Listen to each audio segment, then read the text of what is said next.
প্রেম আর উৎসব, এই দুটোর কেমন একটা যোগ আছে, তাই না? ডেটিং সাইট যতই ফ্যাশনেবল হোক, বাঙালি কিন্তু এখনো ওল্ড স্কুল রোম্যান্সটাই পছন্দ করে। বিয়ে বাড়ি, পুজো কিংবা অনুষ্ঠান, শাহরুখ মন কোনো না কোনো চোখের কাজলে ধরা দেয়, দেয় না বলুন? এই যেমন একটা লাভ স্টোরির কথা মনে পড়ে গেল, মৌ আর ব্রতর প্রেম কাহিনী।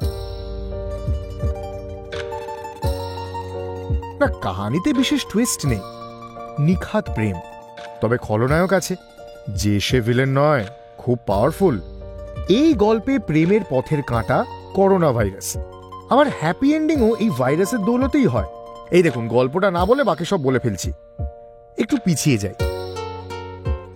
বছর 3.5 আগের কথা, আশপাশ থমথমে, চারিদিকে মহামারী, কিন্তু একজনের মনে অন্য ঝড়। একটু ফ্ল্যাশব্যাক থেকে শুরু করা যাক।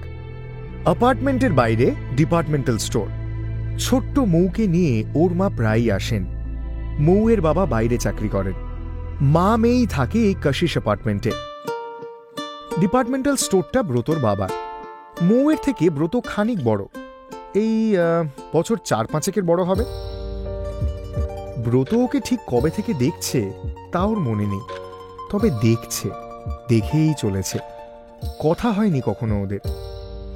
ব্রত এখন গ্র্যাজুয়েশন ফাইনাল ইয়ারে পড়ে, মৌ এখনো স্কুলে। মৌয়ের মায়ের জন্যই ওর ডাকনামটা পাড়ার সকলে জেনে ফেলেছে। ও তো রেগে গিয়ে বলে, সব জায়গায় সবসময় আমাকে মৌ বলবে না, আমার নাম সংঘমিত্রা, ওটা বলেই ডাকবে।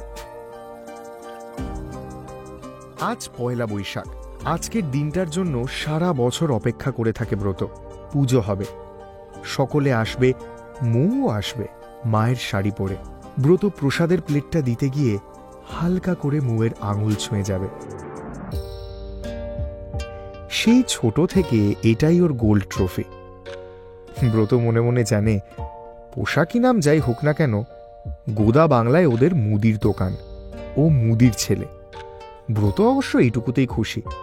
ও জানে একদিন মায়ের সঙ্গে আলাপ করাতে বয়ফ্রেন্ডকে বাড়িতে নিয়ে আসবে মৌ, একদিন ওর বিয়েও হয়ে যাবে।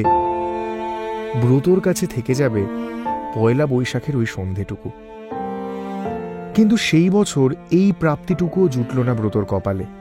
করোনার জন্য সব বন্ধ, দোকানটাও খুলছে অল্প সময়ের জন্য, বড় করে হালখাতাও হচ্ছে না। বাড়িতেই ব্রতর মা পুজো করছেন, ওর মনটা একদম ভালো নেই। ব্রত বুঝতে পারছে যে সকাল থেকে অকারণেই খিচখিচ করে চলেছে ও। ব্রতর মা অনেকক্ষণ ধরে ওকে লক্ষ্য করছেন। খানিক দেখে ওর মা বললেন, আজ তো টোটো কোম্পানি বন্ধ, বাড়িতে থাকতে হচ্ছে বলে মন খারাপ না? নতুন জামাটাও হয়নি এবার। এই বাবা, এমন মুখ শুকনো করে থাকলে ভালো লাগে বল? হায় ঈশ্বর, মাকে কি করে বোঝাবে ব্রত যে ওর কি হয়েছে? ওর সবকিছু মিথ্যে মনে হচ্ছে। ব্রত নিজেকেই প্রশ্ন করল, আমি তো বেশি কিছু চাইনি, তাহলে কেন? এই করোনা, এই লকডাউন যেন কেউ আমার থেকে প্রতিশোধ নেওয়ার জন্যই করেছে। রাগে দুঃখে ব্রত খুব জোরে পেন দিয়ে খাতায় হিজিবিজি কাটতে থাকল।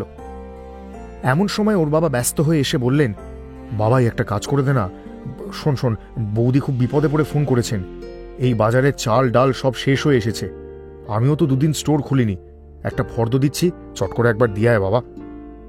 রাগ দেখিয়ে ব্রত বলল, পারবো না।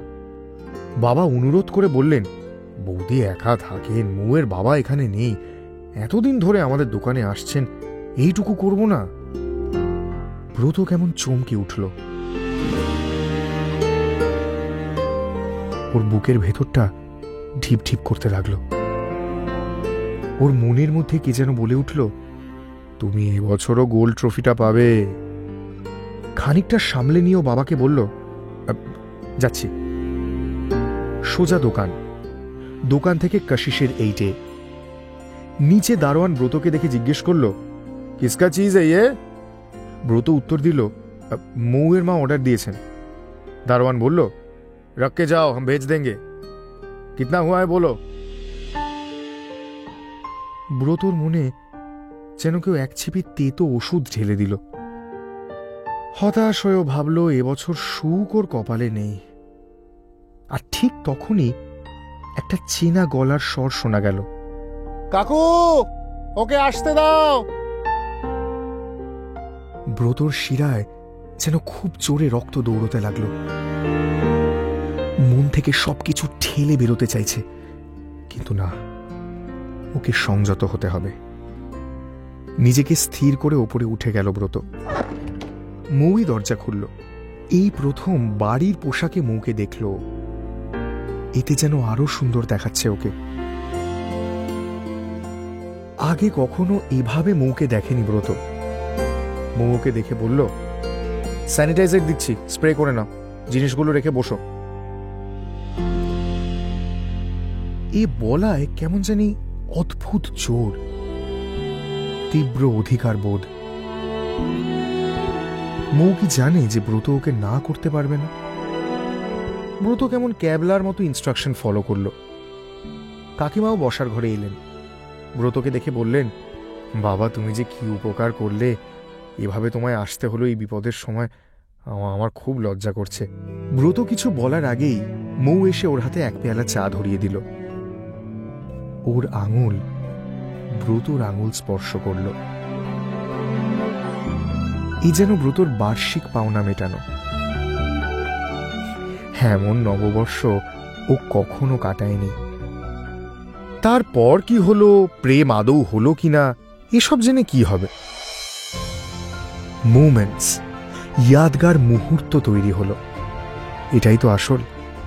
আর কে না জানে, মুহূর্তরা মুহূর্তের কাছে ঋণী। রেশ থাকতে থাকতে আমি বরং আসি। শুভ নববর্ষ।